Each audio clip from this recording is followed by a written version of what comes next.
আসসালামু আলাইকুম। সকলে কেমন আছেন? দেখুন চকলেটগুলো কীভাবে তৈরি করি আমরা। এটা অনেক পরিশ্রমের কাজ। এটা খেজুর গাছ থেকে তৈরি, খেজুর গাছের রস থেকে তৈরি। দেখুন কিভাবে তৈরি করি আমরা। আপনারা পুরো প্রসেসটা দেখার জন্য রেডি থাকবেন।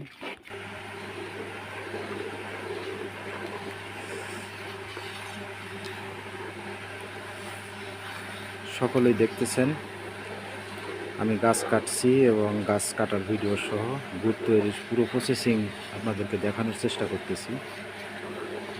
অবশ্যই সকলে লাইক, কমেন্ট এবং অন্যকে দেখার জন্য শেয়ার করে দিবেন। এবং আমরা কোনো ভেজাল প্রয়োগ করি না, ভেজাল মুক্ত খেজুরের গুড়। অবশ্যই আপনারা দেখে নেবেন। নিজে দেখুন কি সুন্দর একটা রং দেখা যাচ্ছে। অবশ্যই ভিডিওটা উপরে ঠেলা দিবেন না, আপনারা অবশ্যই দেখবেন ভিডিওটা।